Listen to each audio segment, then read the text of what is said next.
ассалому алайкум тамошобинони азиз, ин ток-шоуи печтоби замон аст ки имрӯз сабти сайёр дорад. Мо гурӯҳи эҷодиву техникии симои мустақили якум ба муассисаи таҳсилоти миёнаи умумии рақами 3 шаҳри Хуҷанд ташриф овардем то бори дигар ба осорхонаи назди мактаб, осорхонаи бригадаи 99-уми тирандози алоҳидаи тоҷик назар карда бошем ва инак моро ҳамроҳӣ кунед.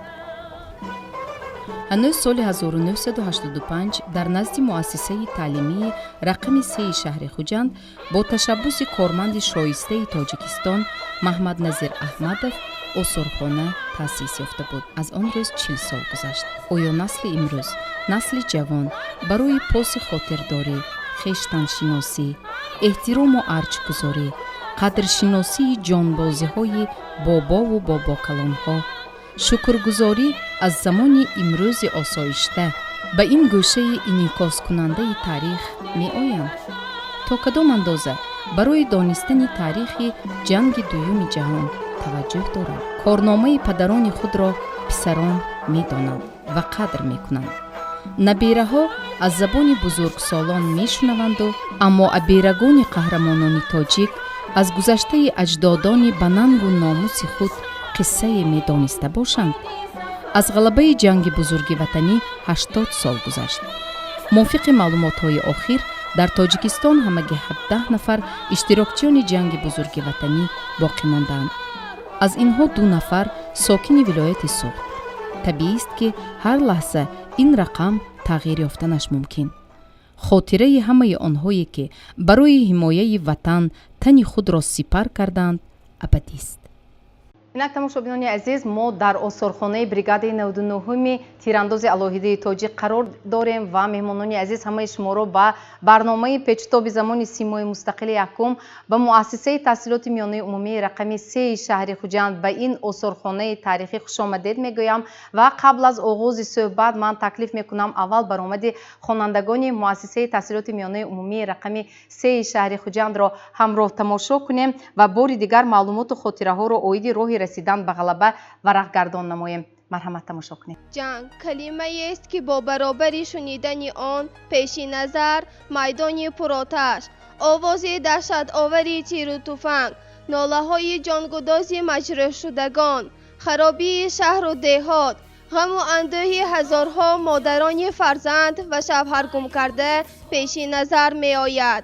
ҷанг абри сиёҳест ки аз он жола борида ободиҳоро вайрон месозад ва меваи ҷанг талх аст. теъдоди сафарбаршуда зиёда аз 110 миллионро ташкил медод. дар натиҷаи ин ҷанг кишварҳои зиёде хароб гаштанд ва бештар аз 50 миллион нафар қурбон ва садҳо миллион аҳолии мамлакатҳое ки ба гирдоби ҷанг кашида шуда буданд ба маҳрумияту азоби тоқатшикан гирифтор гаштанд. ҳазорон нафар фиристодагон дар ин муҳориба ва озод кардани халқҳои аврупо аз фашистон диловарона иштирок намуда аз худ қаҳрамониҳои бемислу монанд нишон доданд. аз анҷоми ин солҳои пурдаша ки дар саҳифаҳои таърихи инсоният чун санаи таърихӣ ва фирӯзу фархунда боқӣ монда аст, 80 сол сипарӣ гашт. 80 сол муқаддам армияи пуршарафи шӯравӣ фашизми гитлериро дар лонааш торумор карда байрақи ғалабаро дар ихстак парафшон сохт. бале, ёди шаҳидони ҷанг, ҳазорҳо абармардони ватан ки баҳри ҳаёти озоду осудагии имрӯзаи мо ҷонисорӣ карданд, ҳеҷ гоҳ фаромӯш нахоҳад шуд. дар ҳама давру замонҳо набароред аз ёд рафтагонро, баҳри хушбахтии мо дар хоки сиёҳ хуфтагонро. эй мардум, набароред аз ёд то даме дар таппиш аз дилҳоятон. баҳои хушбахтии мо чанд аст? пайваста бигӯед ба фарзандон, қисса кунед ба авлодон, то бидонанд ба баҳои сари гурдони далер гашта фароҳам хушрӯзии ин даврон. мардуми рӯи замин ҷангро лаънату нафрин кунед. бо ҳавасҳо, бо орзуҳо зиндагиро хурраму рангин кунед. ватанро ҳамеша доред маъмуру обод, лек илтиҷо мекунам ҳаргиз рафтагонро набароред аз ёд. صدها هزار فرزندان تاجیک که قطارشان بیش از 10,000 نفر فرستادگان خوجند نیز بودند، پهلو به پهلوی همیراقان گوناگون ملت و همرامشان برای هر کف خاک وطن جانبازی‌ها کرده در تأمین بی‌نظیر خلق شوروی در جنگ بزرگ وطنی سهم بسا ارزنده گذاشته‌اند.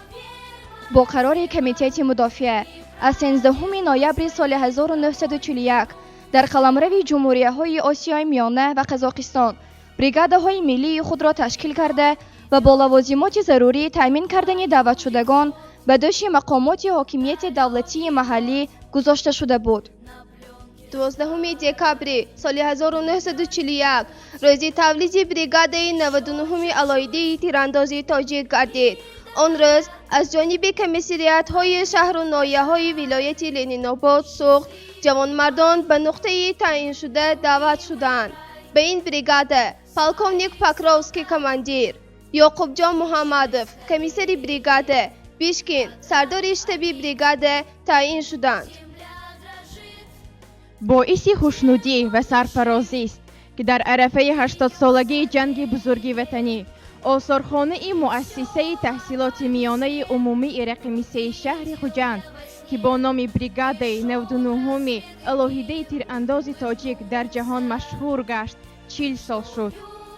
برای تأسیس و جابجاگذاری این آثارخانه سهم اساسگذار، تأسیس دهنده و تشکیل کننده این آثارخانه علاچی معارف اتحاد شوروی و علاچی معارف جمهوری تاجیکستان، کارمند شایسته جمهوری تاجیکستان استاد احمدوف محمد نظیر خیلی بزرگ است.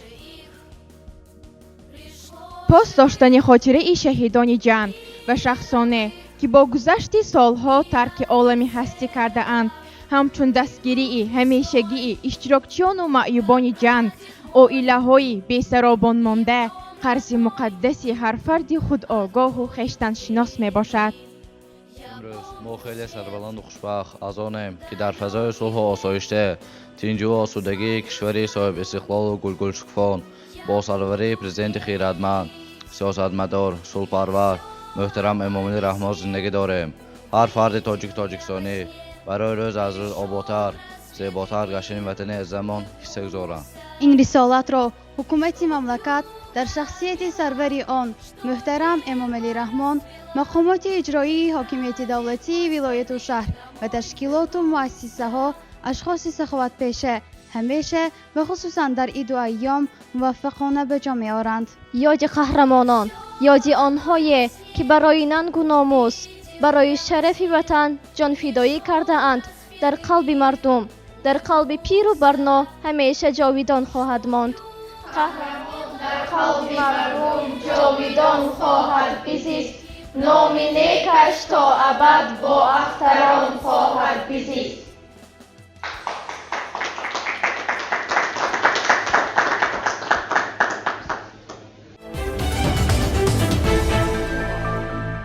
خب استاد عزیز، من بسیار میخواستم که با شما صحبت آغاز شود.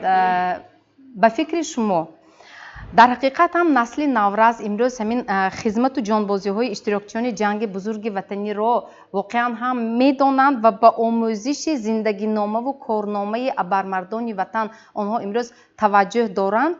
یعنی در نظر داشته می شود پاس خاطرداری موسمی نیست؟ مرحمت. امروز جمع‌آمدی را که تشکیل کردید عین مدعاست، زیرا 80 سالگی غلبه در جنگ بزرگ وطنی سالهای 41-45 در خط فراموش نپاشنده هر سال از جانب شورای سابقه‌داران جنگ مهنت شهر خوجند بخشیده به غلبه روز غلبه چاره‌بینی های بسیار گذرانده می شود. چاره‌بینی که همین سال گذرانده شد این 80 سالگی البته فراموش نشونده است. برای آنکه سال 22 علاوه این چاره‌بینی و نقشه چاره‌بینی ها تشکیل کرده شد که آمادگی و هم طرز گذراندن آن در نسخه بود.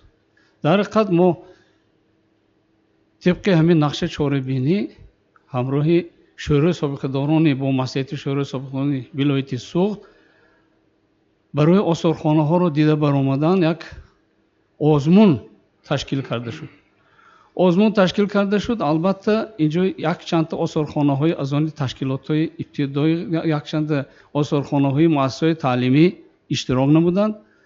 аз ҷумла беҳтарин осорхона ҳам барои шаҳру ҳам барои аз они вилоят озмун ба ҷои якумро осорхонаи ҳозир ҳамин иштирок ҳастодигаҳо мо бригадаи 99-уми тирандозӣ ҷои якумро ишғол карданд. албатта гуфтан ҷоиз аст ки ба ҳар коре ки ҳиммат баста гардад, агар хоре буд гулдаста гардад. 40 сол шудааст осорхона. 80 солагӣ худаш 40 сол, соли 85 ҷанда асосан ташкил шуда будааст аз тарафи яке аз беҳтарин шахсият. ман имрӯз номашона якчанд маротиба гифтем, Ахмедов. акнун ин осорхона агар таърих ба мо як китоба гирифта як бор ду бор хонем, агар ё ин ки ягон чиз агар як кино ё намоиша бинем, агар мебинем, лекин осорхона бисёр нағзиш ҳами ки ин аз фаромӯш нашаванда ҳаст. ҳам барои насли наврас яке аз беҳтарин шунидан кай бувад монанди дидан мегӯям. ва таваҷҷӯҳи насли ҷавонро, насли наврасро худатон шахсан эҳсос мекунед? бисёр аҷоиб аст. ҳозир мо ҳамин нақша гирифтем ки ҳамаи мактабҳо, синфҳои болоиш омада истода аз осорхона дидани намоянд, барои он ки ҳеҷ кас ва ҳеҷ чиз фаромӯш нахоҳад шуд. ин ҷонбозиҳое ки ҷанг ба шудааст. алал хусус ман як чиз гуфтани будам ки аз қадим тоҷикони мо ниҳоят ватандӯст буданд, ватанпарвар буданд. мо ҳатто ман ҳозир истодем ки бевосита аз они китоби Фирдавсӣ ва шоҳномаи шоҳасари Фирдавсӣ ман агар бинтон агар ҳамон ҷоя ҳам дар бораи ватандӯстӣ, ватанпарварии худи тоҷикон омадааст. мо имрӯз фахр мекунем ки тоҷикон ҳама вақт ватандӯст буданд. зиёда аз 300 000 аз Тоҷикистон иштирок карданд ки ҳамагӣ дар он вақт 1 миллион аҳолӣ дошт Тоҷикистон. ва ина бинед ки аксарияти онҳо худошона навишта истода рафта иштирок кардик буданд ҷангба. ҳамаи ин барои ҷавонони мо бевосита намунаи ибрат аст. бале дуруст. ташаккур, саломат бошед. ва устоди азиз, марҳамат, шумо дар бораи ҳамин саҳми тоҷикону тоҷикистониён дар ҳамин ғалабаи ҷанги бузурги ватанӣ гуфта истодаем. аз он боб ба мо ёдрас мешудед, бисёр хуб мешуд то насли ҷавонони имрӯз қаҳрамонпадарони худро бори дигар шинохта бошанд. ҳазорон нафар ҷанговарон фиристодагони Тоҷикистон дар муҳорибаҳои ҷанги бузурги ватанӣ ва озод кардани халқҳои Аврупо аз фашистон диловарона иштирок варзида аз худ қаҳрамонҳои бемислу монанд нишон доданд. умуман дар муҳорибаҳои ҷанги бузурги ватанӣ беш аз 260 000 нафар фиристодагони Тоҷикистон иштирок намуданд. вобаста ба вазъияти ҳарбӣ, сиёсӣ ва талаботҳои ҷанг бо супориши комиссарияти халқии мудофии иттиҳоди шӯравӣ аз 27 ноябри соли 1941 дар қаламрави Тоҷикистон барои ташкили қисмҳо ва қӯшунҳои ҳарбии миллӣ иҷозат дода шуда буд. ба сафи ин қисмҳо беҳтарин фарзандони ватан интихоб ва дохил карда мешуданд. ҳамин тариқ дар давоми моҳи декабри соли 1941 ва марти соли 1942 дивизияи 104 кавалерии тирандоз ва 88 99 бригадаҳои тирандоз ташкил ёфта буданд. батальони инженерӣ дар аэродроми Лелнобод ташкил ёфта низ майдонҳои ҷангӣ қаҳрамонҳои зиёде нишон дода то ба пойтахти Германияи фашистӣ шаҳри Берлин рафта расида буданд. корнамои ватандӯстӣ тоҷик Саидқул Турдиев намунаи ибрати наслҳо буда дар таърихи халқу миллат ҷовидона сабти зарин шудааст. дар саршавии ҷанг ӯ мартабаи баланди замонаш депутати Совети Олӣ, ҷонишини комитети замин буд. аз шахсони баландмартаба ӯ яке аз аввалинҳо буд ки хоҳиши ихтиёран ба фронт рафтан карда буд. Саидқул Турдиев дар мубориза бо фашизм қаҳрамониҳои зиёд нишон дода соли 1944 ҳангоми убури дарёи Днепр қаҳрамонона ҳалок мегардад. баъди маргаш ӯ ба унвони олӣ қаҳрамони иттифоқи советӣ мушарраф гардонида шудааст. фиристодагони Тоҷикистон барои дифои ватан ва шарафу номуси мардуми худ در سنگرها مبارزه شجاعتناک و کارنامه‌های بزرگ نشان داده زیاده از 92,000 نفرشان در میدان‌های نبرد هلاک شدند. با نشان قدردانی دلیری و قهرمانی 54 نفر هموطنان ما با عنوان عالی افتخاری وطن قهرمان اتفاق شوروی 21 نفر با هر سه درجه اردن شرف و زیاده از 60,000 نفر با اردن مدال ها سرفراز شدند. سالهای جنگ بزرگ وطنی شماره عمومی فرستادگان تاجیکستان قریب 300,000 نفر را تشکیل میداد. از این حساب 49,973 نفر آنها به بتالون های کارگری سفربر شدند. در محاربه های شدید تاجیکستانیان جسارت و شجاعت به همتا نشان دادند. در بین آنها قهرمانان اتفاق شوروی نگمت قرابایف، هادی کنجایف، تویچه ایرژگیتوف، سفر امیرشایف، حیدر قاسیموف، اسماعیل حمزلیف، ارگاش شریف و چندین جنگاوران تاجیکستانی را نامبر کردن ممکن است که بهر دفاع وطن در محاربه های جنگ بزرگ وطنی قهرمانی نشان دادند. محنتکشان تاجیکستان برابر مستحکم کردن عقبگاه اینچنین به قسم های حربی صادقانه یاری می‌رساندند. با شرایط های نهایت وزنین کاری نگاه نکرده محنتکشان تمام قوه خود را به آن روانه نموده بودند که قطار واگن ها پربار شب و روز از تاجیکستان به سوی فرانت در حرکت باشند. لباس های گرم و پایافزال چرمین، غله آذوقه‌واری، محصولات شیری و گوشتی، میوه و سبزیجات، ابریشم، متال های رنگه و نادر، معدن، تجهیزات های گوناگون تعینات حربی داشته و دیگر مواد و اشیاءهای ضروری برای تامینات ارمی سوویتی فرستاده می شدند. در دوام جنگ خلق تاجیک برای فرانت 151 واگن 532,500 عدد لباس گرم 123,800 کیلومتر پشم بیشتر از 25,000 متر گازوار و دیگر لوازمات فرستانیدند. با ذخیره مدافعی وطن 30,500,000 سوم پول نقد و 40,750 پود غله‌دانه جمع‌آوری کرده سپردند.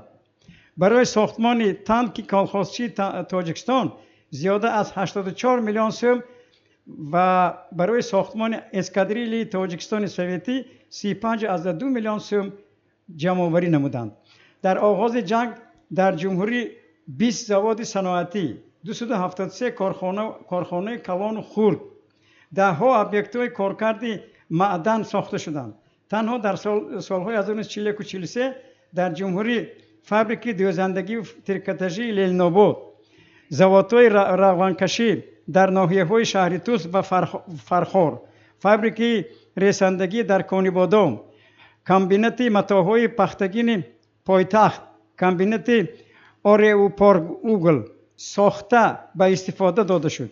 استاد تشکر. نگاه کنید اینقدر شاید این معلومات ها یک قطره از بحر باشد و واقعا هم از کارنامه تاجیکان اگر امروز ما یادآور میشده باشیم شاید ساعت ها کمی میکند برای یادآوری کردن. اکنون من بسیار میخواستم استاد عزیز از شما پرسم که دانستن همین تاریخ جنگ بزرگ وطنی مثلا همین زندگی نامه و کارنامه بابا و بابا کلان های ما برای نسل امروز بهر خویشتن شناس شدن، بهر واقعا هم وطن دوستی آنها در حقیقت مساعدت کردنش ممکن است. اینجا استاد عزیز در مورد حتی خدمت چی در خط فرانت چی در عقبگاه اینجا یادآور شدند و همین مهر نسل نورس را نسبت به وطن عزیز باز هم افزونتر کردنش ممکن است. سهم تاجیکستان و تاجیکستانیان در غلبه بزرگ بسیار خوب دلیل ها آوردن، رقم ها آوردن. باید گفت که یکی از عامل های اساسی غلبه در جنگ بزرگ وطنی از بالای آلمان فاشیستی این دوستی خلق های تمام اتحاد شوروی بود و همون جمهوری های سابق اتفاق سوویتی از روز اول جنگ تمام مردم برای مدافع گوییم مرز و بوم، استقلالیت، آزادی وطن خود برخواستند و از جمله مردم تاجیکستان هم. و من درباره همین اهمیت این غلبه پیشوای ملت یک بسیار در یکی از برآمدهایشان تاکید کرده بودند که غلبه در جنگ بزرگ وطنی این نتیجه مبارزه دست جمعانه، مبارزه یکجایی تمام خلقهای سابق اتحاد شوروی می باشد و این نمونه فداکاری، نمونه جسارت و مردانگی بهر آزادی وطن است. این یک صحیفه درخشانی مبارزه ملی آزادی خواهی هم گفتم ممکن است. بنابراین ما در نزد همون خاطره بابایان، پدران قهرمان خود ما قصدار هستیم. ما امروز درباره خودشناسی، خود آگاهی، حافظه تاریخی و تربیت نسل جوان در روح وطن دوستی، تربیت حربی وطن دوستی بسیار سخن میگوییم. این گپ های خشک و خالی نیستند. برای ما نمونه عبرت بینید که همین در همین آثارخانه، یک این آثارخانه خیلی نادر است. من این آثارخانه رو چندین مراتب دیدم و همچون مورخ من بسیار آثارخانه های من شهر و ناحیه‌های ولایت میدانم، لیکن این آثارخانه نظر ندارد. تشکر به استاد میگوییم که همین آثارخانه خیلی نادر تشکیل کردن و ما وقتی که وارد این آثارخانه میشویم در اینجا درباره قهرمانی همین فرستادگان تاجیکستان از تمام منطقه های تاجیکستان، از تمام شهر و ناحیه های ولایت امروزی سوخت معلومات گرد آورده شدن. استاد به ما نقل میکردن که برای یک حجت، برای یک مثلا برای همین یک اکسپونات یا اشیا چندین مراتبه ها، مثلا یک بار نقل کردن که به کانی بادام 13 مراتبه سفر کردن برای به دست آوردن یک همش این یعنی خود از خود هم تو پیدا نشده است، روی کار نامده است. در نمونه عالی وطن دوستی که استاد نشان دادن. این آثارخانه برای خودشان نساختن، این آثارخانه برای نسل نو است، جوانان، برای مردم که آمده بینن. وقتی که چیزی که من گفتم وارد میشوید شما، من همون لحظه های از اولی سرشوی جنگ، قهرمانی های فرستادگان تاجیکستان همه چیز را میبینید. اصلا گفتم ممکن که آثارخانه، ساختن آثارخانه این کار آسان نیست و هر یک آثارخانه با رعایت 3 پرینسیپ اساسی مجهز ساختن، بنیاد کردن آثارخانه باید ساخته شود. پرینسیپ اساسی، یکم پرینسیپ این هر یک عکس، حجت، اشیایی که گذاشته می شود در آثارخانه باید مضمون داشته باشد و به بیننده یک اطلاعات دهد، یک اخبار، دانش دهد. ما در همین نگاره ها، در حجت ها، همین عکس ها، همین آنها یک مضمونی بلند دارند و به بیننده یک معلومات، اطلاعات را میدهند. دوم پرینسیپ یعنی هر یک اشیا، هر یک حجت، اکسپونات باید توصیف ظاهری داشته باشد. عکس ها، حجت ها، اینجا اردن و مدال ها، نسخه های اصلی حجت ها و اسلحه همون دوره جنگ، اسلحه های جنگ و اینها همش همون پرینسیپ اترکتیوی یعنی توصیف بسیار زیبای ظاهری دارن. و نهایت یک پرینسیپ دیگر، پرینسیپ اکسپرسیوی میگویند، یعنی درک ارزشناکی همین حجت هایی که، اکسپونات هایی که در همین آثارخانه گذاشتن واقعا ارزش خیلی بلند دارن، ارزش تاریخی، ارزش آثارخانه‌ای و در مجموع گفتم ممکن که این آثارخانه یکی از نادرترین آثارخانه هایی که شاید که در جمهوری ما این می‌بینید که در یک مکتب ساخته شده است. این آثارخانه در جمهوری ما این خیلی آثارخانه من شاید که نظر ندارد با این سطح، با این خیلی حجت ها، با این خیلی گوییم بسیار بایگری فراوانی اشعار. بنابراین ما انا همین فعالیت استاد بسیار به این کس ما باید تشکر گویم، مهنتشان. های استاد امروز به شرافت همین زحمتشان قریب همه میشناسن. زحمتشان از جانب من مقامات اجرایی حاکمیت دولتی ولایت سوخت حکومت تاجیکستان استاد با گرفتن عنوان کارمند شایسته تاجیکستان مشرف شدند. اعلاچی معارف اتحاد شوروی، اعلاچی معارف تاجیکستان، همین نتیجه زحمت های استاد. لیکن آن کاری که کردن استاد در تاریخ میماند. اصلا من یک پیشنهاد دارم، البته این پیشنهاد قابل قبول هست یا نیست. من پیشنهاد دارم که این آثارخانه مثلا در مرکز ولایت به شرافت دوران استقلالیت یک چند آثارخانه های خیلی خوب، آثارخانه تاریخی ولایت، من قلعه خوجند، مجموعه تاریخی فرهنگی در مرکز ولایت همین خیلی آثارخانه ها هستند. در برابر انامین این یک آثارخانه دیگر، آثارخانه شرف جنگ و مهنت نام دارد. انامین آثارخانه ما باید مقامش، ستاتوس این آثارخانه را از آثارخانه مکتبی به آثارخانه ولایتی باید تبدیل دهیم. البته اینجا خواهش تشکیل کننده ماموریت مکتب رو به اینا باید گرفتن در کار. من مقصدم چیه که انا همین چیزهای نادر باید این دسترسی همگان باشد. خودشان همونجا به دیرکتر تعیین کردن در کار. آثارخانه بگذار پولکی شود یک مدت معین و این آثارخانه باید مهمانان، وکیلان، دیپلمات ها، دیگرها آمده بینن که یک نفر وطن پرست این خیلی دیروز یک چاره‌بینی خیلی در سطح عالی همینجا تشکیل شد. مهمانان خیلی زیاد آمده بودن، از جمله کنسولی فدراسیون روسیه اشتراک کردن و در حیرت شدن که نهاد یک نفر اینقدر گوییم دایر به تاریخ جنگ بزرگ وطنی موادهای نادر رو چی کردن. بله واقعا هم استاد، یعنی من بار دیگر گفتنی میخوام که این آثارخانه ما بیشتر معرفی کنیم، از سطح یک مکتب، از سطح شهر خوجند بالاتر و این در سطح ولایت. من گفتم که مقام این آثارخانه رو با در قطار انمو آثارخانه تاریخی ولایتی و مجمعی با اون آثارخانه ها این ترکیب اونها دادن در کار نه.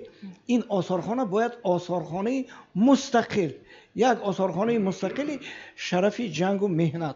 باز استاد حالی موادهای زیادی دارن، باز جستجوی مورخ ها دوام میکنن، شاید فرزنداشون نبیره هاشون کار استاد رو دوام میتین و آثارخانه برای همین استاد گذاشتن در کار. تشکر، سلامت باشید. البته در این مورد اندیشه خود استاد را هم میشنیم. استاد نوبسته از سن سال بسیار یک حافظه قوی دارند و البته کانی معلومات هم هستند وابسته به همین تاریخ جنگ بزرگ وطنی. البته صحبت میکنیم. استاد اصلا شما با چه مقصد همین آثارخانه را تشکیل کرده بودید؟ هنوز سال 1985 من 40 سال پوره شد.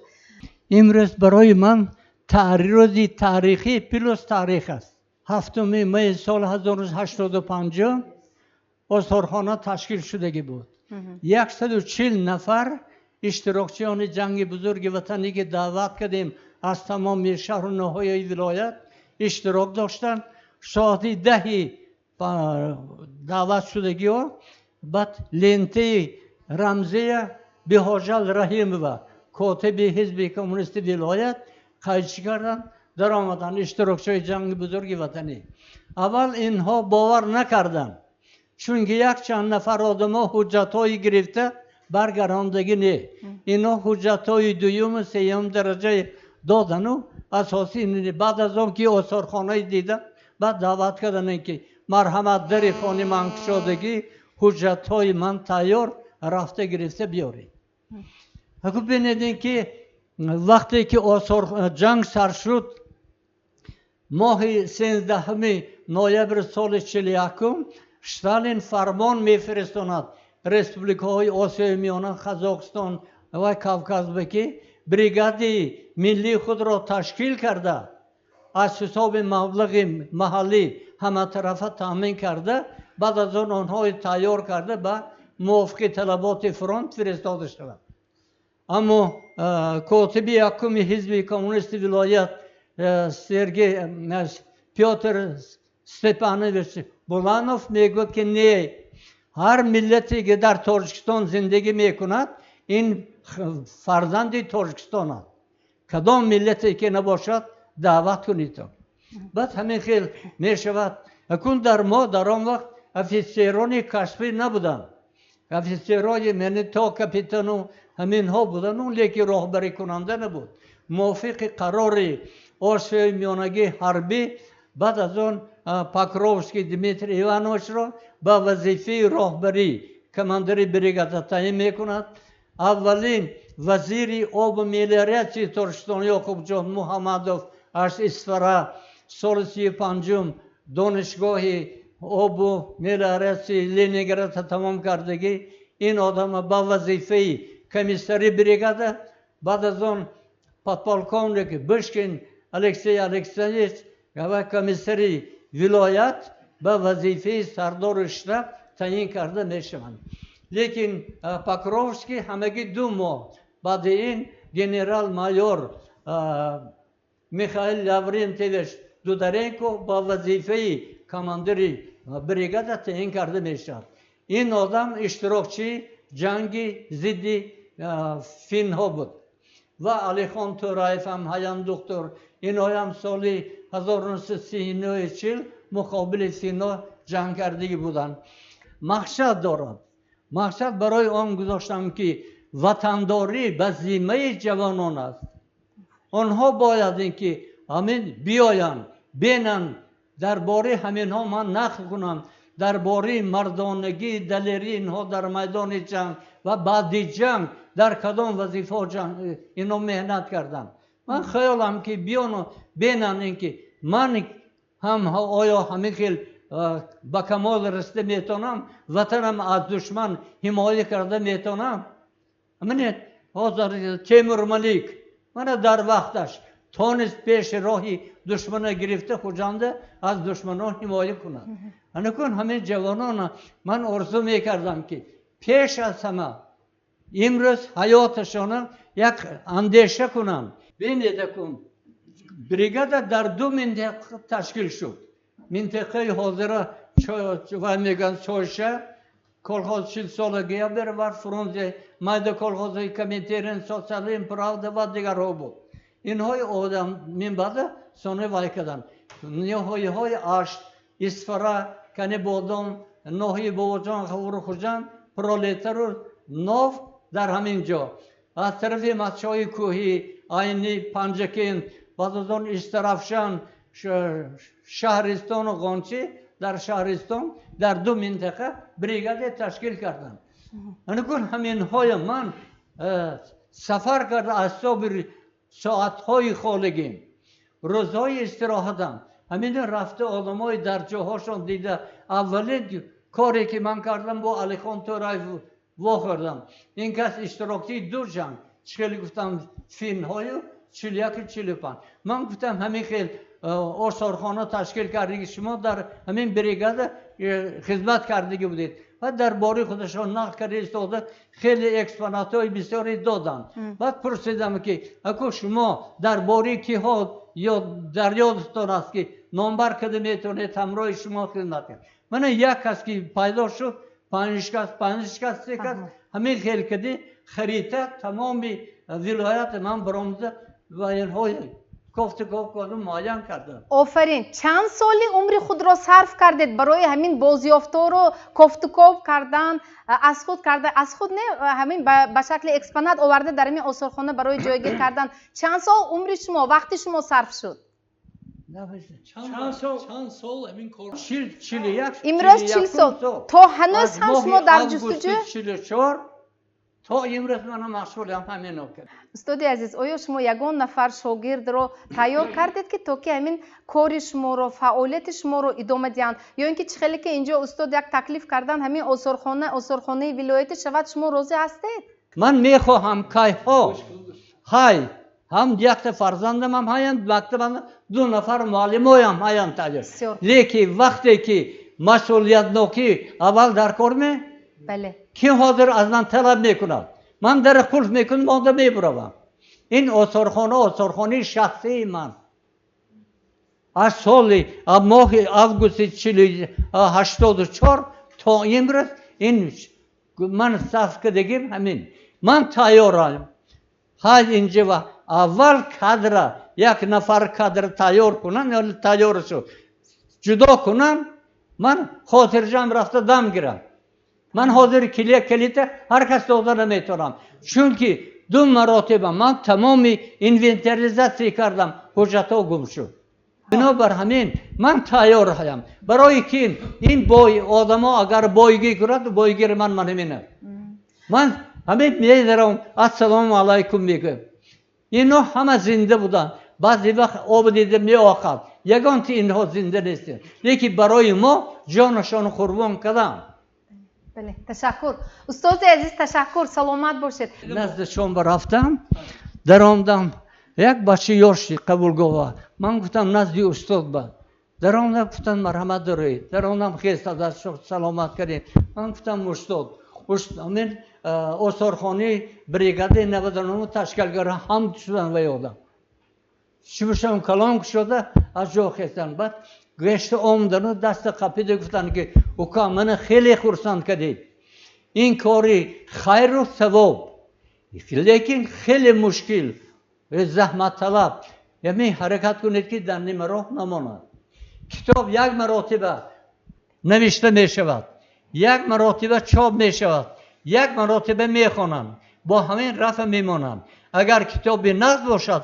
دوم مراتبه با همین وای رفع می ماند اکنون میگن وقتی که آدم ها تماشابین آثارخانه میدارن آدم های دیده ایستاده با نیکی یادآور میشوند همین گپ نرزالله بهادروف وقتی بیمارخانه همراه بودیم و آدم هم اشتراکچی همین بریگاد لیتنانت خور گفتن اینکه همین شما آثارخانه تشکیل کردید بعضی فکر میکنم که از کتاب وای اولادتر است چون که آدم آمده دیده ایستاده اینای خود یادآور میشد همین من خیلی خرسندم که همین وصیت استاد گرفتم و از سفارش رفتم اکنون حاضر همین یک خریطه قسم اروپایی استره و در برلین چاپ شدگی همین وطن فروشای خود ما ابیکت های حربی یعنی روسیه اوکراین بلاروس خریطه گیوگرافی قید کرده ساده شپیون ها میتیان همین تیار کردگی آدولف گیتلر گفتگی بود که اینکه ارمی سرخ من در بدل 3 ماه تماما نیست نابود میکنم و این مقصد داشت اول همین ابیکت های زدن نابود میکند و ارمی بیراق چیکار میکند همین رزوید که مایم هوشیاری کرد لیکن دوره مشکل ترینه که زیاده 7 میلیون اهل و جنگ آوران به وطن ما در آمدن با فرمان شد که تمامی همین زوادهای به طرف اروپا به طرف هلنگی چکورترین سیبیر کشانده شود زمستان قهرتون همین قدر مشکلی کردی من 41 و بعد 42 سال نصف دوم ما چقدر اهالی باید دادیم همین بعد از اون که این زوادها برقرار شد در مسکو دو زواد نهم و 70 این 5 ساعت تا 3 ساعت همین شمین شدن میستد همین ستانوک بیگتن گرمی سرخ شده میستد تروباهای آبی خونو گرفته میستد همین آدم ها شب و روز کاری کردن اینکه وطن با تگر چنده که اول ما تیار نبود لیکن وطن آچگان گردن شکست ایستاده و مغلوب شد دشمن بله تشکر استاد عزیز البته معلومات ها خیلی زیادند و اکثریت حتی همین معلومات ها هنوز هم مورد تحقیق و آموزش قرار دارند و شما یکی از اون نفرانی هستید که پدرتان اشتراکچی جنگ بزرگ وطنی بودند استاد و از زبان خود همون تاریخ زنده قبلگاهتان شما درباره جنگ خب کارنامه تاجیکان شاید هم واقعا هم بارها شنیدید، شما میدانید، شما به فرزندان خود نقل میکنید از زبان پدر چیزی که شنیدید کتاب مینویسید، فرزندان شما میدانند، آینده نبیره و ابیره ها هم به فکر شما همین تاریخ غلبه بابایان خود را میدانسته باشند به فکر شما. بسیار تشکر. ما امروز در صحبتی واقعا نفرهایی که برای وطن خوب بعد جنگ بزرگ وطنی کارهای خوب، کارهای شایسته انجام دادن در حضورشان نشستیم و این همین اردن و مدال هایی که اونها سری سینه شان دارن، در پس آن ما باید هم شجاعت، هم مردانگی، هم فداکاری، هم جان‌نثاری را بینیم. من میخوام اول در به قسمت همون صحبت اولی شما که برای چی ما امروز باید تاریخی گذشته، خاص تاریخی جنگ بزرگ وطنی، جنگ بزرگ وطنی و امروز عادت شده است که جنگ دوم جهان گویان آن را باید آموزیم. من بسیار میخواستم امروز جامعه که امروز ما داریم، نسل نورس، جوانان، بعضا از نقطه نظری کلان سالان، از نقطه نظری آنهایی که خواه جهانبینی اونها به جهانبینی دوران شوروی و دوره اولی استقلالیت مربوط است، ما کمتر نورسان و جوانان احساس میکنیم. لیکن جالب این است که جوان امروزه، نورس امروزه به همه چیز از نظر فلسفه خودش نگاه میکنه. امروز مثلا ما جوان نورس مجبور کرده نمیتوانیم که تو باید فلان چیز خانی این دانه، اونها علاقه دنیای خودشون دارن و امروز ما فقط در انحصاری کتاب یا در انحصار یک آثارخانه یا در انحصار حتی دانش و ملکی یک استادو نیستن. اینها مثلا اینترنت دارن که اونها میتوانن از تمامی سرچشمه ها آگاه باشن. فقط من یک چیز رو میخوام گویم به جوانان و نورسان که فلسفه جنگ بزرگ وطنی از چی عبارت است. گپ در سری اون است که اونهایی که در جنگ بزرگ وطنی اشتراک کردن توانستند که در انحصار ناامیدی ها، در انحصار بدبختی ها، مرگ، اجل، روبرو با تیر، آنها در دلشون امید گم نکردن. دوم چیز، در همون حالت، در حالت وزنی که انسان به نان احتیاج داشت. مثلا قطب کرام یک شعر دارد، من اون شعر اینجا نمیخوانم، میگوید که در زمانی که چیز ما به نوبت نان میخوردیم، مادرش یک روز به پسری کلان نان میداد، یک روز به پسری خورد، 7 نفر پسر بودن، میدراید سرفه مادر خالی، لیکن به دماغش بوی نان میزند و میگوید که بعد جنگ بزرگ وطنی اینقدر نانوای خانه ها و اینقدر آشخانه ها بوی های خوب هستند، لیکن من بوی همون سرفه خالی مادر از یادم نمیبرم. یعنی این چیز. و در همون انحصار یک چیزی دیگر که انسان ها، اون نفرهایی که شرکت ورزیدن، اشتراک کردن، اونها انسان و آدمگری از دست ندادن. سرشون به تیر بود، سرشون به چی بود، لیکن اونها به هر حال آدم و آدمگری از همه چیز مهم بود. من ببینید اون صحنه ها کتاب های میخونیم، حتی دیروز یک اوچرکی یک نفر نویسنده مختار عبدالله خوندم، خیر این چیزی دور و دراز است که من کوتاه کرده میگم که یک نفر به جنگ میرود، به او یک مادر میآید و میگوید که همین یک چیه توگونچه به فرزندی من بر. ای مادر نمیداند که او کجا میرود و فکر میکند که همه جنگاوران به یک جا میروند و اون مردی که به جنگ میرود او میداند که پسری او علاقه وفات کرده است، هلاک شده است، خط سیاه آمده است. انسانگری و امکان نمیدهد که به اون مادر گوید که فرزند تو علاقه نیست، ولی اون میبره و در راه میگه همین توگونچه کشایم یا نکشایم. وقتی که توگونچه میکشد اونجا مادر یک مکتوب نوشته است که فرزندم این برای تو تاقی، این برای تو رومال، این یک لباس عروسی، تو بازگشت تو شاید من نباشم. یعنی سخن درباره این چی است؟ امروز مثلا گاه یک نفر صاحب پول میشود، صاحب چیز میشود، صاحب منصب میشود یا دنیا به عذاب میکشد، سرش به یک بدبختی میبیاد، علاقه انسانگریش از دست میدهد، همون آدمگری از دست میدهد. یعنی این جنگ بزرگ وطنی بجز اون که امروز اون قهرمانای ما یاد میکنیم، باید صفاتهای اونها یاد کنیم و از همه مهمش آغاز همین جنگ بزرگ وطنی افکار عقیدی یک گروه یا یک نفری که جنبه نجات پرستی داشت، یعنی ملت خودشه، مذهب خودشه، هستی خودشه، از دیگر ملت ها بالا گذاشته. هیتلر بود. که گفت که همین اوریایی ها نمیدونم مردمی آلمان از همین ملت ها بلند و امروز هشدار میدهد که من و شما هم باید از همین چیز خودمون احتیاط کنیم. برابر اون که ملت خودمون دوست می‌داریم باید ملت‌های دیگر احترام کنیم. این چیزی مهم است و فکر می‌کنم که هر یک جوان باید به این مسئله از نقطه نظری فلسفی حیاتی نظر کند.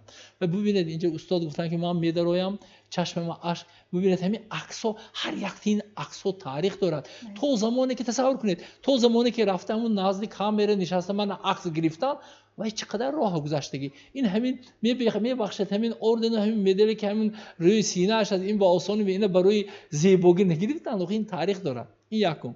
در مورد آثارخانه استاد درست گفتم. استاد میگن که یک نفری در کل که دلش سوزه درست است 100%. لیکن من بسیار میخواستم یک زمان من اینجا خدمتی بزرگ کردم استاد شریفوف در مورد آثارخانه بابا جان غفور یک زمان دلم میسوخت که همین آثارخانه بابا جان غفور یک حال و احوال بود. خوشبختانه همین در چند سال آخر با تشبث پرزیدنت کشور با تشبث رئیس ولایت امروز وای آثارخانه یک بهترین آثارخانه است. امروز باید تجدید شود. مهم نیست که وای ولایتی میشود، مهم نیست که وای شهری است، بگذار وای در دایره مکتب باشد، ولی این تجدید نظر میخواد. اینجا اینقدر چیزهای ناخوانده و ناآموخته و ندیده است. اینجا هر یک چیز تاریخ دارد. گذشته از این امروز محققای لازم هستند که این تاریخ آموزن. هر یک این شخصیت ها من یک چیز گفتنی هستم. بعضی از نفرها پدرشون اشتراکچی جنگ بزرگ وطنی یا باباشون جنگ بزرگ وطنی امروز مکتوب ها می نویسند، نامه ها می نویسند، می آیند میگویند که پدری من بابای من اشتراکچی جنگ این کوچه رو به نام شما این مکتب رو به نام شما گوش کنید. در همین جا نفرهای هستند شاید امروز وارثانشون نیستند. امروز ما به اشتراکچیان جنگ بزرگ وطنی از نقطه نظر خدمتشون در نزد وطن بهادیم.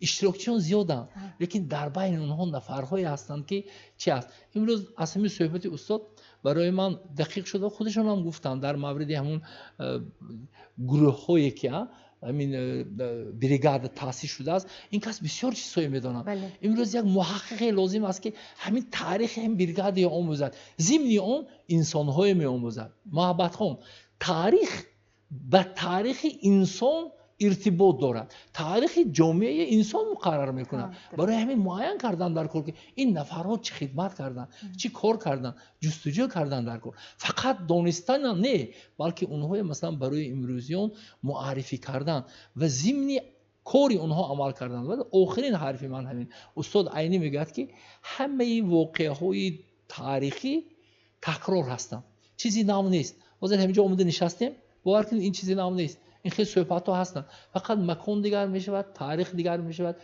و زمان دیگر می شود. از همین نقطه نظر نسل امروزه جوان امروزه باید داند که این مردم در اون زمان چگونه زندگی داشتن، چگونه نظر داشتن، کدامشون نظر نیک داشتن، زندگی خوب داشتن، خدمت زندگی شایسته داشتن. این دیگر و عجیبش این که یک نفر از محقق همین ساعت در کتابشون همین حسن شریف استاد نظم میدونن یک جا عجیب نوشتن که اکثری اونهایی که در جنگ بزرگ وطن خدمت کردن بعد جنگ بزرگ وطن آمده با زندگی شایسته برای وطن خدمت کردن و فرزندان اونها هم اما اولاد اونها هم الهمین خیلی ادامه یافته ایستاده است. یعنی اینجا از نقطه نظر ما احترام ما یاد کردی اینها برای امروز است. برای اونها هیچ ارزش ندارد، اونها علاقه در خاک سر خفتن، لیکن ما برای خودمون باید اونها احترام میکنیم. و من سپاسگزار میکنم که شما تصمیم گرفتید که به همین یک جای تاریخی بیایید. شاید این از تلویزیون چون پخش میشود نظرها نفرهایی که مسئول هستند به اینجا نظری تازه میکنن، پیشنهادهای به اعتبار میگیرن و شاید که علاقه یک دو سال دیگر اینجا تجدید میشه و یک مقام و منظر دیگر پیدا میکنه. باشد استاد و دیروز از یک معلومات فهمیدیم همه میدونیم که در مقیاس تاجیکستان همگی 17 نفر اشتراکچیان جنگ بزرگ وطنی باقی ماندند، یعنی عمر به سر میبرند 17 نفر و در حدود ولایت سوخت همگی 2 نفر. آنها تاریخ زنده هستند اما امکانی نه هر نفر امکان دارد که به واسطه روبرو با آنها رفته هم صحبت شود و برای دیروز مثلا برای گذشتگان گفتیم که واقعا هم طبیعی است که برای آنها در خاکند و ما میگوییم که هیچ کس و هیچ چیز فراموش نخواهد شد. برای امروز البته فرزندان آنها خدمت کرده ایستادند، برای آینده چه نبیره ها آیا میتوانند که شاید یکی میگیرد جنگنامه نویس میشود. انا همین گونه جوانانی که امروز به مثال همین در مثال همین جوانان در سیمای آنها دیگر جوانان پیدا شدنشان ممکن است که مثلا شاید تاریخ را از زبان استاد، از زبان مثلا این استاد، از زبان یکی از نفرانی که واقعا هم جان فدا دلسوزی کرده 40 سال عمر خود را برای تاسیس همین آثارخانه بخشیدند استاد، یافت می شود همین نفری که شاید می نویسد، شاید برای آن که همین خاطره ها ابدا باقی مانند خدمت میکند. خب از امروز توجه جوانان را احساس میکنید؟ میگوید که چیز استاد لایق میگن که خلق به فرزندی عالمگیر نیست، باز یابد مادری تاجیک فرزندی دیگر میگن. یعنی امروز مثلا بعضی پدیده هایی کمتر نامطلوب دیده ما نباید از این جوانان از این نورسان ناامید شویم. باور کنید جهان اونها دیگر، دنیای اونها دیگر، ما بعد از 5-10 سال باید که به دایره اونها رقصیم. ما برعکس ما باید به اونها مطابق شویم، لیکن ضمناً ما باید اونها آگاه کنیم که بیگذشته فردا نیست. و من امین هستم، باور دارم که نفرهایی هستند که من یک زمان با استاد جلوبک نبی وقتی که صحبت میکردم 20 سال پیش میگفتم استاد همین بعد از 10-15 سال دیگر از همین جوانای امروزه همین 6 مقام خانه ها مانند شما میبرامدگی باشد. من برآمد میروز ببینید اینقدر ما مقام خان داریم، اینقدر چی. من میگفتم بعد از لایق خیلی استاد فرزانه با من از شاعرهای خوب یک شاعرها هستن که اونا از این شاعرها البته پیشتر نظری تازه دارن. از همین نقطه نظر ما معرخا داریم، معرخا بازم تربیت میکنن و فرزندای صادق پیدا میشوند که به این تاریخ توجه میکنن. جوانو هستن و فکر میکنم که اکنون همه عالم نمیشود، همه محقق نمیشود و محقق خوب میبراید و البته این تاریخ میآموزد، زیرا این تاریخ صحیفه زندگی اونها هم هست، صحیفه زندگی پدرهاشون، باباهاشون و آموختن. بازم میگم فقط نباید تصویری توصیفی باشد که رفتن جا کردن، باید که اینها جوانای امروزه به این مسئله ها از نظر از فلسفه امروز نگاه کنند و اون خطاگی‌هایی که در گذشته تاریخ داشت باید که امروزیان از اون خطاگی خودشون نگاه دارن و از اون سبقی خوبی که اونها در زندگی داشتن که اون نیک کردن، زیبایی آفریدن، خوبی کردن است، اون تلقین کنن. یعنی این چیز میشود که برای من و شما، برای آینده فرزند و نبیره های ما یک دستور، یک عملی بهترین. تشکر، سلامت باشید. معلم عزیز، بجز اون که مثلا همین خوانندگان همین مکتب، من باوری دارم که البته اونها شاید در دایره همین درس های تاریخ یا شاید بیرون از اون خوب شاید در ساعت های تربیوی به این آثارخانه می آیند، با استاد هم صحبت می شوند، می آموزند، می خوانند، می بینند، تماشا می کنند، از نظر می گذارند. باز از دیگر مکتب ها هم خواهشمندان یعنی خوانندگان نسل جوان آمده این آثارخانه را از نظر میگذرونن، میبینن. البته در برابر دیگر مؤسسه‌های فرهنگی تاریخی آثارخانه نیز موقعی خیلی خاصه دارد در تربیت و تندرستی و تنپروری نورسان و جوانان امروزه ما و خوشبختانه در مؤسسه ما آثارخانه بریگاد 99 الهیده تیرانداز تاجیک تأسیس داده شده است و احیاگر و تشکیل کننده این آثارخانه کارمند شایسته جمهوری تاجیکستان، سابقه دار ساحه معارف، آموزگار همین مؤسسه تحصیلات میانه عمومی رقم 3 شهر خوجند، اعلاچی معارفی اتحادیه شوروی و هم اعلاچی معارف و علمی جمهوری تاجیکستان احمدов محمد نظیر می باشند که 40 سال خود را در همین برای تشکیل کردن آثارخانه صرف کردند و تا حال هر روز به مؤسسه آمده از آثارخانه خود نظر میکنند و خوانندگان ما خوشبختانه در همین هفته پاس خاطر و همه روزه در آثارخانه برای گذرانیدن ساعت‌های تربیوی وقتی خود را میگذرانند. آموزگاران فن‌های تاریخ خوانندگان را به آثارخانه آورده از آثارخانه البته با راهبری معلم احمدov شناس میشوند از نزدیک و خود آثارخانه این یک تاریخی زنده است برای خوانندگان ما و мо омӯзгорон дар ҳақиқат ҳаракат карда истодаем ки хонандагонро дар рӯҳӣ ватандӯстӣ ватанпарварӣ худшиносӣ масъулиятшиносӣ тарбия намоем ва онҳо дар оянда мисли бобокалонои худ ки дар ҳамин ҷанги бузурги ватанӣ ҷанги даҳшатнок бар фашизм солҳои 1941-45 иштирок карданд ва корнамоӣ карданд ва барои мо як мероси гаронбаҳое гузоштанд ки имрӯз мо дар чунин як ватани зебову осоишта зиндагӣ карда истодаем саҳми худро гузошта бошанд. 2 майи соли равон аз тарафи консули генералии Федератсияи Россия дар шаҳри Хуҷанд Сергей Васильевич Ланкин низ ташриф оварданд ба осорхона ва он кас дар ҳайрат монданд ки Тоҷикистон аз майдони ҷанг хеле дур қарор дошт ва дар Тоҷикистон ҳамин хел як осорхонаи беҳтарин ташкил шуда буд гуфта онҳо низ дар ҳайрат монданд ва мо ҳамчун роҳбари муассиса аҳли омӯзгорон ҳаракат карда истодаем ки ҳамин осорхонаро боз ҳам беҳтару хубтар нигоҳ дорем ва ба наслҳои оянда мерос гузошта тавонем. Ва бояд қайд кард ки имсол аз тарафи шӯрои собиқадорони ҷангу меҳнати вилояти Суғд инчунин шӯрои собиқадорони ҷангу меҳнати шаҳри Хуҷанд озмуни осорхонаи беҳтарин бахшида ба 80-солагии рӯзи ғалаба эълон карда шуд ва осорхона дар ин озмун иштирок карда ҳам дар озмуни шаҳрӣ ва ҳам дар озмуни вилоятӣ сазовори ҷои аввал гашт ва ин барои мо омӯзгорон барои маъмурият ва барои хонандагони мо як ифтихори баланд аст ва дар оянда боз ҳам кӯшиш мекунем ки осорхонаи мо дар ҷумҳурӣ низ осорхонаи беҳтарин шавад. Бошад ба инҷо ман як нишонро мебинам, нишони сари синагӣ ба фикрам имрӯз аз тарафи консули Федератсияи Русия боз як медаль ба роҳбар ва ташкилкунандаи осорхона оварда супориданд ва ҳоло ман мехостам аз устодон ҳамин медальро ба устод Аҳмадов Муҳаммадназир супорида бошанд.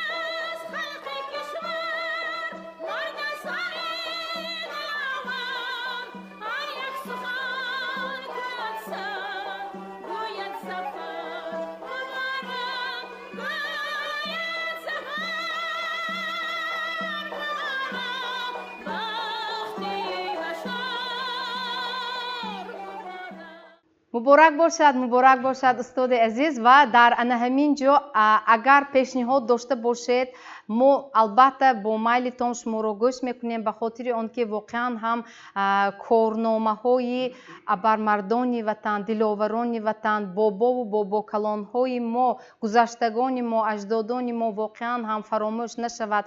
Ҳамин ҷавонон дар ҳақиқат гузаштаро омӯзанд, барои имрӯз шукргузорӣ кунанд ва ба оянда қадамҳои устувори худро гузошта бошанд. Агар пешниҳод дошта бошед марҳамат, мо шуморо гӯш мекунем. Пешаснама аз номи шӯрои собиқадорони ҷангу меҳнати шаҳри Хуҷанд ҳамаи шаҳриёнро 80-солагии ғалаба дар ҷанги бузурги ватанӣ солҳои 41-45 табрику таҳният гуфта барояшон осмони софу беғубор ҳамаи хушёҳои зиндагиро таманно месозам ва барои ҷавонҳо мегӯям ки ин барои шумоён намунаи ибрат аст ва ҳам мегӯям ки барои дӯст доштани ватан ҳамеша барои модар ватана ҳимояш омода бошедон. Дигараш боз як таклифи аҷоибе ҳаст. Албатта мо гуфта гузаштем ҳамаи шӯрои собиқадорони ниҳоят дараҷа бароиманди шаҳри Хуҷанд ҳозир вазифадор шуданд ва ҳам омада дида истода ҳамеҷо гуфтанд ки мо албатта барои намуна шудани ин осорхона барои паҳн кардани ин осорхона албатта ҳиссагузорӣ мекунем. Ғайр аз ин шӯъбаи маорифи шаҳри Хуҷанд ки ҳамкорӣ дорем, мо вазифагузорӣ кардем ки омада истода синфҳои болоии ҳамин хел мактабҳо муассисаҳо омада истода аз ҳамин шиносоӣ пайдо кунанд, аз намунаи ибрат мешавад гуфта. Салом бисёр хуб. Марҳамат устод. суҳбати мо дӯсти донишманди ман Саидумрон Саидов дар бораи умуман бисёр арзишҳои имрӯзаи маънавию ахлоқӣ сухан ронданд. баъзан мо дар суҳбатҳо мешунем ки замона دیگر شدهستو فلان. اصلا زمانه رو ما عیبدار کردن ما در کار نیست. زمانه رو کی میسازد؟ همون شخصانی که در همون زمانه زندگی میکنن دیگر. هرچند زمانه دیگر شد، خیلی حاضر اتحاد شوروی وجود ندارد، لیکن ارزش های اخلاقی، ارزش های معنوی، آداب، انسانگرایی، آدمگری هیچ وقت دیگر نمیشود. این چیزهای سنگ محکی هر یک جامعه است. همین چیزها رو ما باید به جوانان تلقین کنیم. و من بار دیگر میخواهم توجه مقامات اجرایی حاکمیت دولتی شهر خوجند، مقامات اجرایی حاکمیت دولتی ولایت و ریاست فرهنگی هم شهر خوجند، من شخصانی مسئول را به همین آثارخانه من توجه آنها را جلب کردنی هستم. البته اونا آمده دیدن و من گفتم درباره پرینسیپ های استاد واقعا از روی علم آثارخانه شناسی همین آثارخانه را مجهز ساختن. یگان وی نیست، مثل متخصص، مثل شخصی حرفوی ساختن. اکنون خواهید نخواهید آثارخانه باید با تجهیزات حاضر زمان مجهز باشد. من اینجا درباره خدمت بزرگ من رئیس فرهنگ پروری ولایت رجبای احمدزاده گفتن که همون آثارخانه بابا جان غفورov در چی گونه حالت بود. در عرفه 115 سالگی زادروز اکادمیک بابا جان غفورov با هدایت و دستور پیشوای ملت این آثارخانه کلا دیگر شد. مثلا همون کنسپسی علمی دیگر و رئیس ولایت ما را دستگیری کردن. شخصا یک مبلغ خیلی کلان جدا کردن. من مهلت یک ماه در سفر خدمتی در مسکو بودم، در لنینگراد، چون که 21 سالی فعالیت بابا جان غفورov در همونجا گذشته است.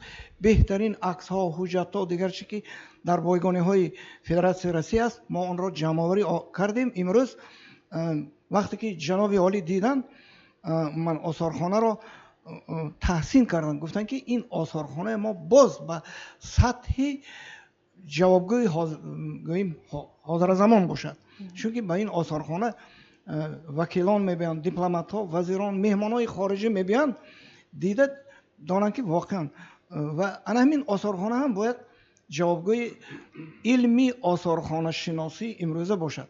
تجهیزات زیبا کتی، چون که مهمان ها از خارجی میبیان، تجهیزات امروزه خوب است، لیکن در اینجا باید اسباب و چیزهایی که در آثارخانه در بایگانی ها هست، مثلا روشنایی، نمناکی، همون چیزها در حالت اونها همین خیلی میسنجن. همون چیزهایی که این چیزهایی که با زحمت استاد جمع آوری شده است برای نسل آینده ما خراب نکرده، ویران نکرده، ما نگاه داریم. برای همین توجه شخصانی مسئول بار دیگر به همین آثارخانه.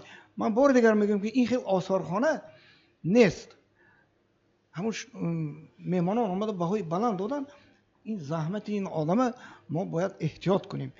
همین کوشششان، خراجاتی که برای این آثارخانه بی پول این آدم از پول خودشون همین آثارخانه تشکیل کردیم. اینا ما این آدم اگر ما دستگیری نکنیم این کاری البته کی دستگیری میکنه؟ این پیش از همه وظیفه همون شخصانی که به کار آثارخانه، فرهنگ گوییم همین تربیت و مشغول هستن و البته این یکی از وظیفه های مسئولی. من یک چیز گفتم که مهمانایی که امروز به خوجند میبیان، از خارج میبیان، از ما نمیپرسن که چند نفر در شهر ما میگوییم عادتا تاجیکانی نو، مثلا صاحبی ماشین های قیمت یا خانه های به حشمت و هیچ کس ما اونها به حیرت آورده نمیتونیم. اونها میگن آثارخانه تون در کجا؟ تاریختون کنی؟ ما با آثارخانه نشان دید. برای همه جناب عالی هم میگن که ما باید همین مدنیت، اتنوگرافیا، تاریخ، فرهنگ خود ما نشان داده توانیم. همین چیزا چی نشان میده؟ آثارخانه. برای همین ما بار دیگر با این استاد ما باید سری تعظیم فرود آوریم برای این خدمتشون، برای این کارشون و البته همین این کار ادامه دادن. بله، کاش که در جمعیت ما همین شخصا زیاد میشدن. بله، در همه ساحه، نه اینکه تاریخ جنگ بزرگی وطنی، ساحه تیپ دیگر همین آدما در همون ساحه خودشان اگر همین آثارخانه ها تشکیل کنن شهر ما شهر آثارخانه ها میشه. در فعالیت خود از سال 2013 تا حال همچون 5 سال مدیر کافدره بودم، حاضر همچون دوسنت وکیل شدم، لیکن ما کارامو همین خیلی میبریم که بین استودنت ها و بین دانشجویان ما خاطره سام میکنیم هر بار که برای وطن خود خدمت کردن در کار. ما باید خدمت نکنن که خدمت میکنن. من خواهشمندان بسیار هستند. ثانی من یک چیزی گفتنی که من همچون با یک بار دیگه میگم جنگاور اینترنشنالیست، من وقتی که افغانستان آمدم از سمالات فرآمده زمین بوسه کردم. برای چی؟ زیرا که من وطن خودم دوست می‌داشتم، دوست می‌دارم و همینجا تربیت شده که من همینجا تولد شده که باور است که من خواندن پوشاندن وای کردم باور رساندن. بنابراین من مراجعت کردن هستم که با جوانان حاضره، پدر و مادران بزرگوار که نترستان نوهمیتون گسل کنتون فرزندتون به سبب خوب و امساله و فرزندان ما خدمت نکند که خدمت نکند به سبب خوب و امساله کی حمایت میکند؟ ما وقتش به خدمت کنیم. من از 73 در اومدم، من حالم تیار برای خدمت مادر وطن. تشکر استاد. واقعا هم استاد عزیز بسیار خدمت شایسته رو خوب انجام داده ایستادند، کاری بزرگی رو کرده ایستادند و چند پیش با استاد ما هم صحبت شدیم. بسیار خاطره قوی هم دارند. 15 سال قبلینه برنامه ما رو که با نام آفتاب مهربانی بود، اون کس به من یادرس کرده گفتند که شما در خاطر دارید من در همون برنامه شما اشتراک کرده بودم، عیناً بخشیده موضوع ما بخشیده به ایدی غلبه بود و شما از من پرسیده بودید که گویان همون سوالی مرا هم که در خاطر من نیست به من خاطررسان کردن. گفتند که شما از من پرسیدید که همون 15 سال قبل هفته پاس خاطر چرا 1 سال نه، چرا 1 ماه نه، چرا 7 روز، یعنی هفته گویان از من پرسیدید و من جواب گفتم من عیناً همینجا میخوام در فرجام برنامه جواب همون 15 سال قبلینه استاد رو بار دیگر از زبان خودشان شنیده باشم و با همین برنامه امروزه رو جنبست میکنیم. مرحمت استاد. حالا یک خطاگی ریدکسیون هم همین است. در 1 هفته ما هیچ کار کرده نمیتونیم. من همین که تکلیفم بود که از ماه مای تا ماه مای ما چیکار کردیم. همین 1 هفته یاد بود به ما باید که حسابات دهیم. فهمم. آخر من همین هر یک ریدکسیون باشد معلم حال بحث همین 1 هفته یاد بود با این خیلی باشد من دیگر چه نمیبیارم. نه این خیلی نکنید. آخر کاری تربیوی این زنجیر است. اگر زنجیر کنده شد این درسی تیار نیوای. تو کاری تربیتی از همه مرکب‌ترین است وای. برای کس این از همه چی است وای تشبسکار ایجادکار لازم است. انا بنابر همین من گفته بودم که نه 1 هفته در کار نیست. همه حیران شده بودم. این چقدر جانش بخشیده ایم امروز میگوید که این در کار نیست. انا کو دیگرش. من یک آثارخانه تاریخ مکتب سال 67 تشکیل کرده بودم. 67 بعد همه خیلی اشتراکچی اتفاق شده بود. من 1 سال 1 ماه کرات به چوکی به رایگان دادم. 5 نفر خواننده ارتک برفته دم گرفت.